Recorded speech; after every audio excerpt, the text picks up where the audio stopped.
नमस्कार.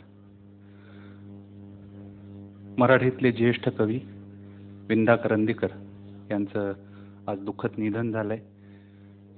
तर कार्यक्रमाची सुरुवात करण्यापूर्वी मी विनय हर्डीकरांना विनंती करतो की त्यांनी 2 मिनिटे श्रद्धांजलीपर मनोगत व्यक्त करावं आणि मग पुढचा कार्यक्रम सुरू होईल.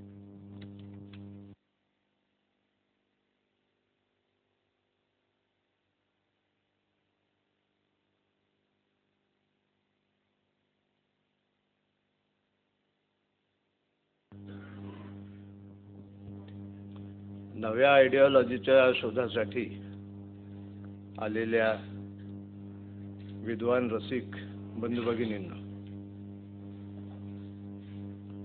विंदांच्या आयुष्याला सुद्धा आयडिओलॉजीचं परिमाण सुरुवातीच्या काळात होतं. वेदगंगा या संग्रहातल्या ज्या कविता आहेत त्या मार्क्सवादाची उत्कट बांधिलकी दाखवणार आहेत. नवयुवकांनो संघटनेची तलवार करी घ्या रे, अशी प्रचारकी थाटाची कविता सुद्धा विंदांनी त्या काळात आयडिओलॉजिकल कमिटमेंट मधनं लिहिलेली होती. पुढे विंदा मराठीतले एक मान्यवर कवी झाले, एक यशस्वी प्राध्यापक झाले, एक समीक्षक म्हणून मान्यता पावले.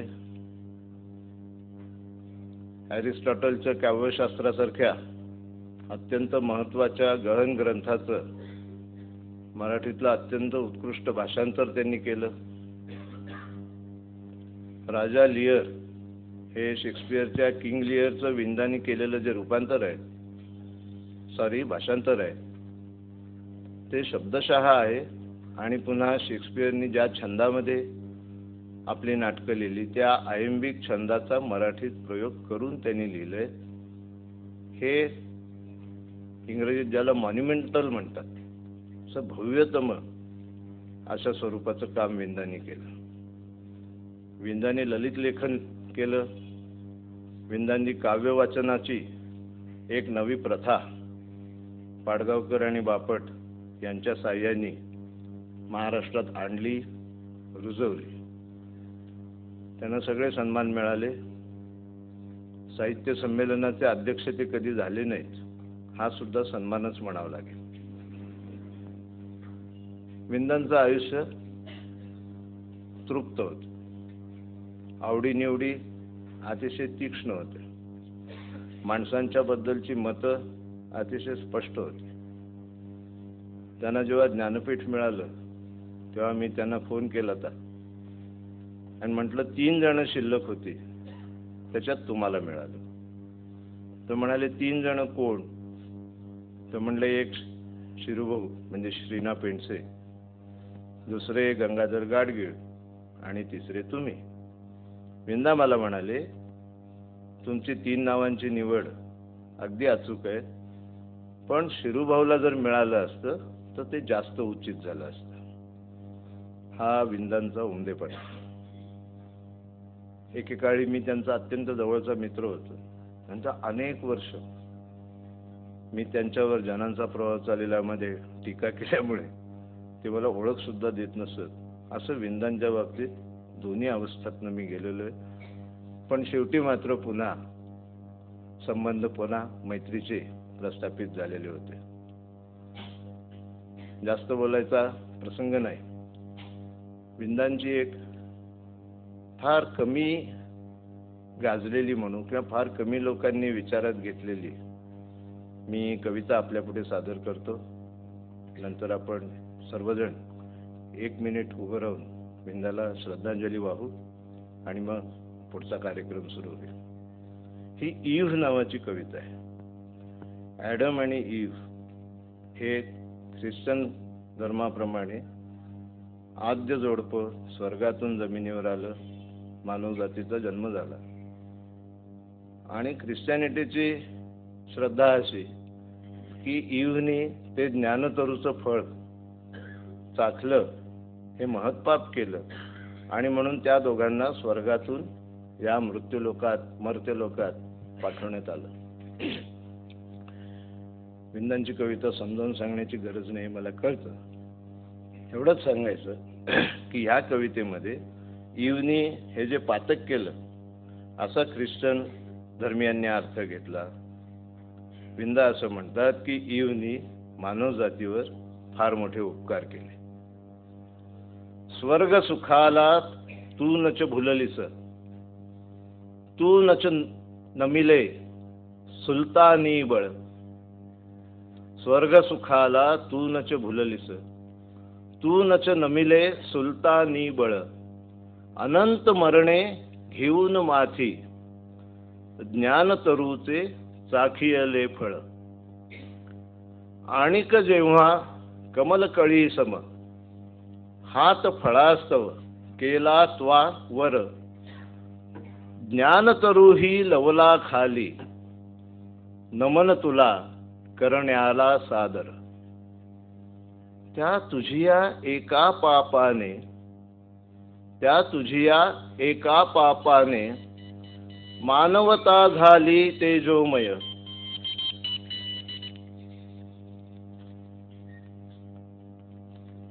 त्या तुझिया एका पापाने मानवता झाली तेजोमय. काय तमा तिजला स्वर्गाची, अन मृत्यूचे काय तिला भय. अनंत पापे अशी करावी, अनंत मरणे घ्यावी माथी. ज्ञानतरूच्या त्याच फळास्तव, आज जाहलो मी तव साथी.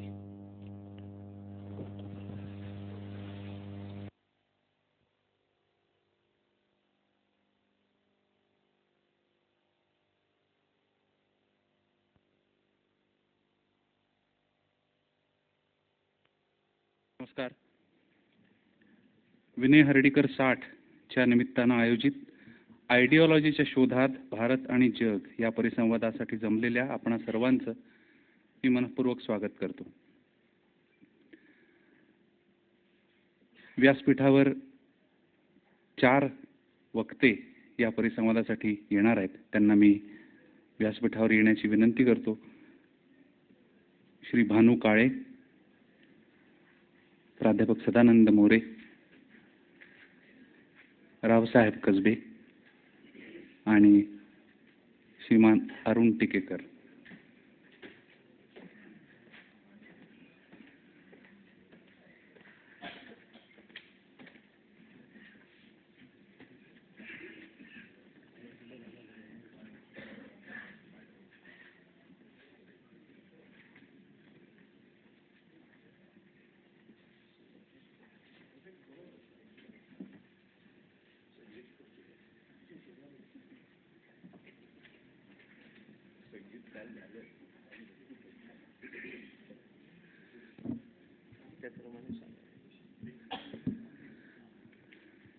हे चारही मान्यवर विनय हर्डीकरांवरील प्रेमामुळेच या उपक्रमात सहभागी झालेले आहेत. या सर्वांचं व्यासपीठावर मनापासून स्वागत. आणि आमच्या समितीमधले अतिशय कुशल नियोजक अनंत अभंग यांना मी विनंती करतो की त्यांनी या चारही वक्त्यांचं पुष्पगुच्छ देऊन स्वागत करावं.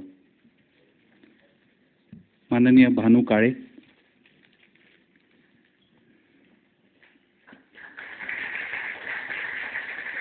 प्राध्यापक सदानंद मोरे,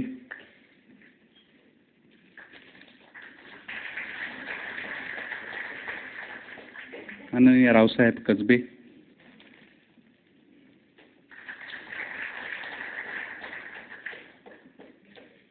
आणि अरुण टिकेकर सर.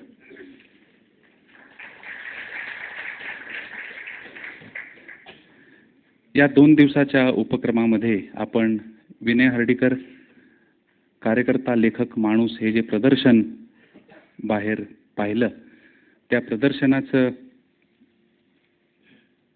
सगळं नियोजन आणि रचना करणारे शेखर गुडबोले यांचा पुष्पगुच्छ देऊन सत्कार करावा अशी विनंती मी आमचे राम कोल्हटकर यांना करतो.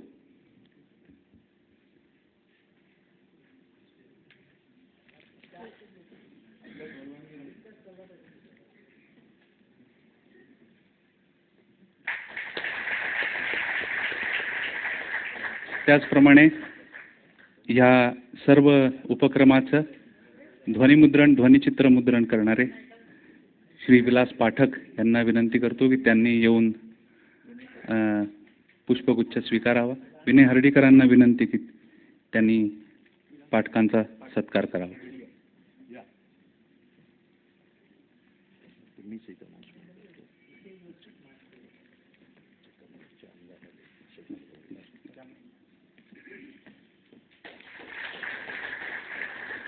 आणि आपला हा कार्यक्रम ध्वनी यंत्रणेने आपल्यापर्यंत पोहोचवणारे आमचे माळे काका,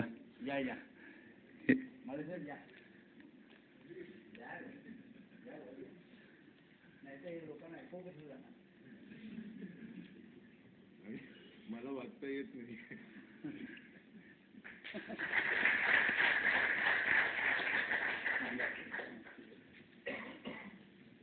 या कार्यक्रमाला माझे मित्र शेतकरी चळवळीतले आणि आता कंधारचे राष्ट्रवादी काँग्रेसचे आमदार माननीय शंकर अण्णा धोंडगे हेही आलेले आहेत. मी त्यांना विनंती करतो की त्यांनी व्यासपीठावर यावं आणि अरुण टिकेकर यांच्या हस्ते गुच्छ स्वीकारावा. या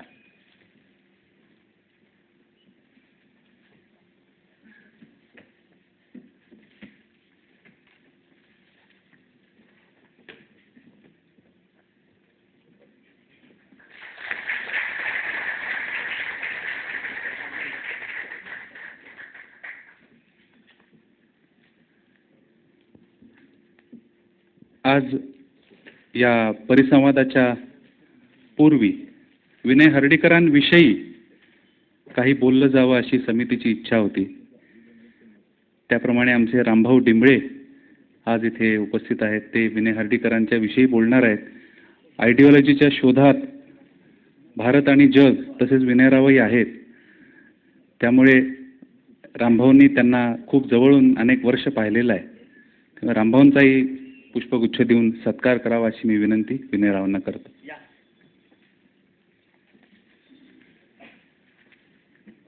रामो रामा असं म्हणतात. रामो आता इथे झालेलं आहे.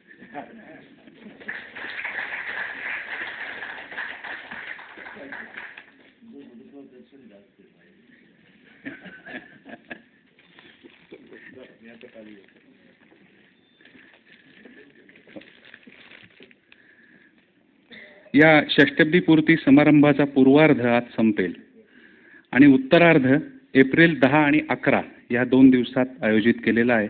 याच ठिकाणी एप्रिलमधला कार्यक्रम मुख्यतः संगीताचा कार्यक्रम आहे. त्याची निमंत्रण पत्रिका आजचा कार्यक्रम संपताना प्रवेशद्वारापाशी उपलब्ध असेल. आपण सर्वजण ती अवश्य घेऊन जा आणि 10 आणि 11 एप्रिलला प्रेमाने परत या. 10 एप्रिलला समीर दुबळे गाणार आहेत. त्यानंतर श्रीकांत देशपांडे गाणार आहेत. 11 एप्रिलला माझा संगीत सत्संग असं हर्डीकर एक प्रेझेंटेशन सादरीकरण करणार आहेत. त्यात ते गाणार नाही आहेत. आणि सगळ्यात शेवटी संगीताचार्य डॉक्टर अशोकदा रानडे यांच्या गायनाने या मैफलीची सांगता होणार आहे. अशाच मोठ्या संख्येने आपण सर्वजण एप्रिलमध्ये याल अशी मला खात्री आहे. आजच्या परिसंवादाचा विषय आयडिओलॉजीच्या शोधात भारत आणि जग असा ठेवताना भूमिका अशी होती की एका बाजूला तत्व, तत्वज्ञान, तत्वप्रणाली यांची अपूर्णता तर जाणवते, पण त्याच वेळेस त्यांची अपरिहार्यता देखील जाणवते. समाज आणि देश यांच्या पुढच्या प्रश्नांचा ठांग लागायचा तर निव्वळ तळमळ पुरणार नाही, अभ्यास करायला पाहिजे असं काल हर्डीकरांनी सांगितलं. असा अभ्यास केलेले जे जाणते लोक समाजात आहेत त्यांचे हे 4 प्रतिनिधी आज व्यासपीठावर आहेत. ते त्यांचे विचार आज आपल्यासमोर मांडणार आहेत. व्यक्ती, समूह, गट, समाज, देश, जग या सर्व पातळ्यांवर तत्व आणि तत्वप्रणालीचे प्रश्न आज जाणवतात. राष्ट्र, राष्ट्रवाद आणि विश्व आणि वैश्विकता यामध्ये काय आणि कसा संबंध ठेवायचा इथपासून विकसन हीच तत्वप्रणाली इथपर्यंत विषयाचे ताणेबाणे जाणवत राहतात. आजचे 4ही वक्ते आपल्या क्षेत्रातले अधिकारी मानले जातात. संगीताच्या भाषेत सांगायचं तर तालवाद्य कचेरी अशी एक संकल्पना आहे. विविध तालवाद्ये एकत्रितपणे एक ताल आपापल्या भूमिकेतून सादर करतात. साद प्रतिसाद, आव्हान प्रतिआव्हान, खंडन मंडन अशा विविध पद्धतीनं आजची ही तत्ववाद्य कचेरी एकत्रितपणे आयडिओलॉजीच्या शोधात भारत आणि जग या एकाच तालाची रसरशीत आणि सघन आवर्तन सादर करतील आणि रंगत आणतील असा आम्हाला विश्वास आहे. या परिसंवादाची सुरुवात करण्यासाठी मी टिकेकर सरांना विनंती करतो की त्यांनी प्रास्ताविक करावं. तत्पूर्वी रामभाऊ विनय हर्डीकरांच्या विषयी आपलं मनोगत व्यक्त करणार.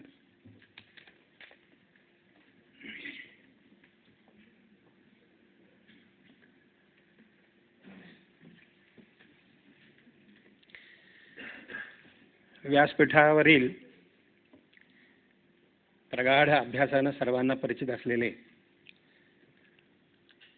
असे दिग्गज विचारवंत, सभागृहामधले विनोरावांचे जवळचे आप्त आणि या विचाराच्या भुकेनं या ठिकाणी जीवाचे कान करून ऐकायला आलेले आपण सर्व श्रोते,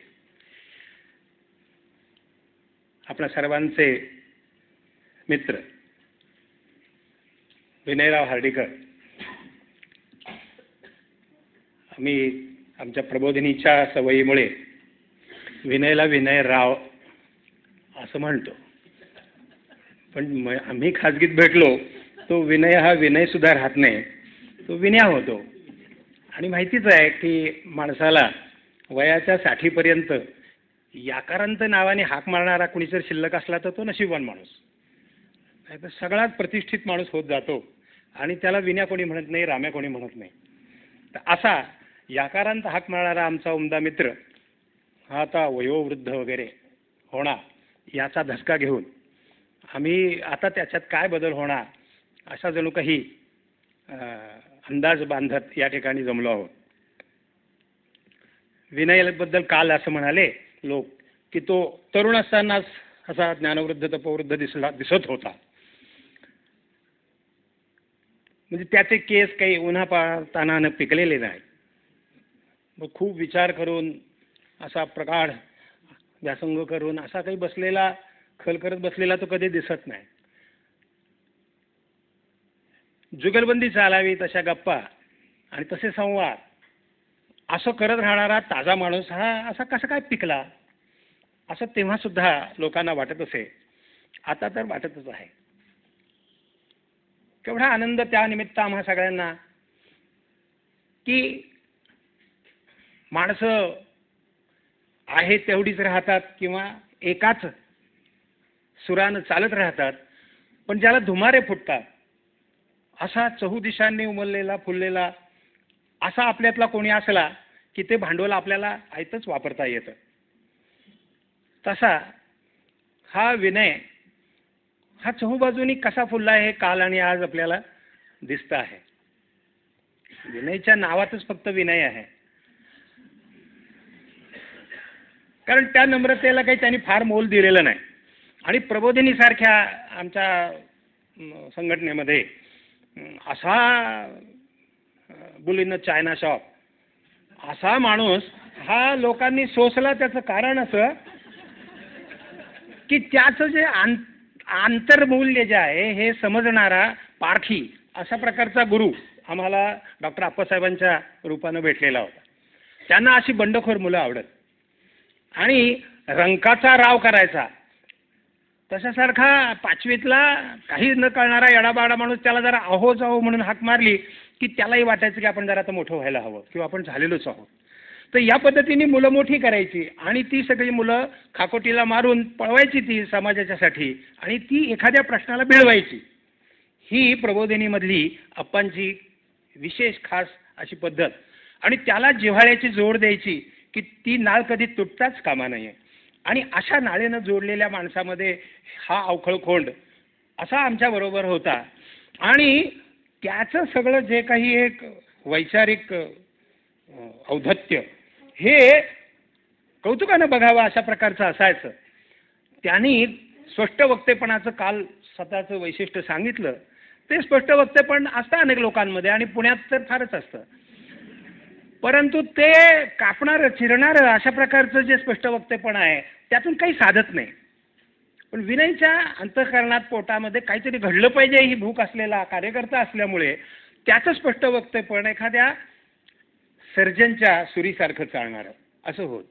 म्हणजे मी तुझ्यापेक्षा कसा शहाणा आहे हे दाखवण्यासाठीच नव्हे, तर अरे हे काहीतरी मला वावगं दिसतंय असं सांगण्यानं काहीही द्वैत निर्माण न होता कसं सांगावं यातलं कसं बसल्यामुळे विनयराव हे आपल्याला शिव्या देत असले तरी आपले प्रिय होत जातात.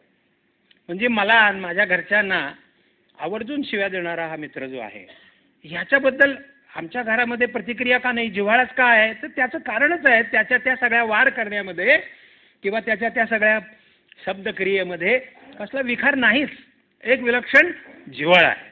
हा विनयामधला जो जिव्हाळा आहे हा मोलाचा आहे आणि त्याच्यातच त्याचा कार्यकर्तेपण दडलेला आहे.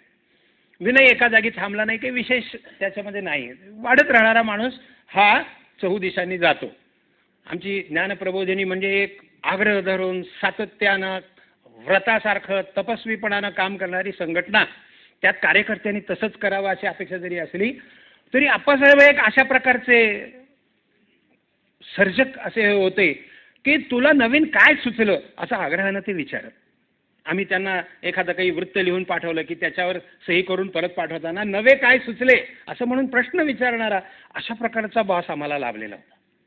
त्यामुळे नवं सुचलं तर त्याच्याबद्दल वैतागले तरी कौतुक त्यांच्या मनामध्ये असायचं. आणि तसं कौतुक ज्यांचं करावं अशी मुलं थोडी मिळतात. बुद्धिमान असतात पण एकसुरी आणि आकाराने नम्र असे असून त्यातनं घडत काही नाही. म्हणून असं घडवू शकणारा कार्यकर्ता मित्र हा आमचा विनयराव हा अतिशय मोलाचा ठेवा आहे. विनयनी रामायणमध्ये काम केलं, शेतकरी संघटनेत तर अगदी एखाद्या सैनिकासारखा तो काम करताना मी त्याच्याबरोबर पाहिलं, हिंडलो आहे.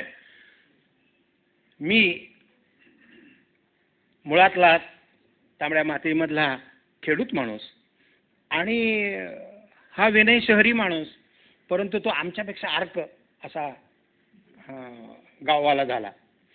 किंबहुना तो उलटा मला हल्ली चिडवतो की अरे तू लेका बामण झालास, आणि म्हणायचं असतं की मी आता कसा मराठा झालो. मराठ्याची अक्कल म्हणे गुडघ्यात असते असं चिडवायची पद्धत आहे. मला या गोष्टीचा फार अभिमान वाटतो. मी म्हणतो की बाबा त्याची अक्कल गुडघ्यात असते, कुणापुढे गुडघे टेकू नये हे त्याला अकलीत कळतं. तर तसा कुणापुढेही गुडघा न टेकणारा अशा प्रकारचा हा आमचा मित्र जो आहे तो खरोखरच असा रगेल मराठा झाला याचा फार आनंद आहे. आणि तो सगळा महाराष्ट्रभर अशा वेगवेगळे कार्यकर्ते मित्र जोडत असा हिंडला, मोठा झाला. काम करणारा माणूस वाचत नाही, वाचणारा माणूस काम करायला त्याला वेळ मिळत नाही, हे द्वैत आपल्याला सगळ्यांना माहिती आहे. पण एकाच वेळेला कार्यक्षेत्रात काम करत असून सुद्धा असा चौफेर असा व्यासंग असणं हे अत्यंत बुद्धिमत्तेशिवाय शक्य नाही. आम्ही अभ्यास करतो, काही व्यासंग करावाचा प्रयत्न करतो, एवढं जबरदस्त पाठांतर आणि उपस्थिती ही मी फार कमी लोकांच्या मध्ये पाहिली. मला तर आठवतच नाही, मी माझ्या रचलेल्या कविता सुद्धा मला पाठ नसतात. पण विनयरावांचं असं धबधब्यासारखं चाललेलं असतं, असं पाठ आहे. पण ज्याला खूप पाठ असतं त्याला नवं सुचायची गरज भासत नाही आणि त्यामुळे त्याला काही नवं सुचत नाही. परंतु त्याही बाबतीमध्ये तो एक विलक्षण माणूस आहे. आणि असं भाग्य लाभलेले जे काही थोडे आहेत त्याच्यामधला हा आमचा मित्र विनय आहे. प्रबोधिनीने आम्हा सगळ्यांना शिकवलं की काहीतरी देशासाठी करा. ही आयडियोलॉजीच्या शोधामध्ये माणसं आणि जग भारत सगळा निघावा असं वाटणं, कारण आहे चाललंय ते बघवत नाही, त्याच्यातून आम्हाला काही स्वस्थता वाटत नाही, सुरक्षित कवचामध्ये राहण्यामध्ये पुरुषार्थ वाटत नाही. आणि त्यामुळे त्या अस्वस्थतेतून उजवा मार्ग काहीतरी शोधावा अशी सतत जाणीव कार्यकर्त्याला असली पाहिजे. आणि म्हणून असा कार्यकर्ता उजव्या पर्यायाच्या संघटनांमध्ये खूप हिंडला आणि शरद जोशींसारख्या विलक्षण ताकदीच्या विचारवंताच्या बरोबरही राहून त्याच्यातूनही पुन्हा आणखीन काहीतरी नवं पुढं करू म्हणून बाहेर निघाला. हा अशा प्रकारचा जो माणूस आहे हा सदैव शोधात असलेला माणूस आहे. किंवा शोधाची सुद्धा एक नशा माणसाला लावावी इतका बराच फिरत असलेला, बुद्धीची अशी फिरत असलेला असा हा आमचा मित्र आहे. त्याचं साहित्यातलं आणि संगीतातलं जे काही मोठं काम आहे त्यातलं काहीही कळण्याची एवढी सुद्धा माझी क्षमता आणि वृत्ती दोन्हीही नाही. परंतु त्याच्याबद्दलचा एक दबदबा, आमचे संगीतातले सगळे मित्र आहेत त्यांना दूर राहूनच नमस्कार करावा लागतो आम्हाला, कारण तो ताल आपल्याला कधी कळला नाही, तो सूर कधी जमला नाही. पण त्या लोकांच्याबद्दल एक विलक्षण कौतुक मनामध्ये राहतं. तसं विनय गात नाही आहे बरं आहे, परंतु त्या गाणाऱ्यांचं जाण, त्याला कान जो आहे त्याचंही कौतुक करावं एवढं थोडं आहे. अशा या मित्राला 100पर्यंतची वर्ष लाभावीत, कारण तो असे कार्यक्रम घडवीत, नव्या नव्या गोष्टी सगळ्यांच्या समोर आणील. आपण असे कार्यक्रमांना पुन्हा पुन्हा येऊ, आपणही सगळे त्यावेळेपर्यंत बरेचसे असू असं आपण चिंतावं. म्हणून एक आप्त एवढ्याच हक्कानं मला इथं बोलायला सांगितलं. आम्हा प्रबोधिनीतल्या कार्यकर्त्यांना असं वाटतं की अशा पद्धतीनं नव्या नव्या दिशा धुंडाळण्याचं काम चालू ठेवणाऱ्या या आमच्या मित्राला अनेक मित्र लाभोत त्याच्यासारखे. आणि अशा समाजातल्या दिग्गज माणसांना जवळकीनं जोडून त्यांच्या जवळच्या जडीबुटी जवळ घेऊन काही नवी कामं उभी करण्याची आम्हाला क्षमता देखील येऊ, अशी शुभेच्छा आजच्या दिवशी व्यक्त करावीशी वाटते.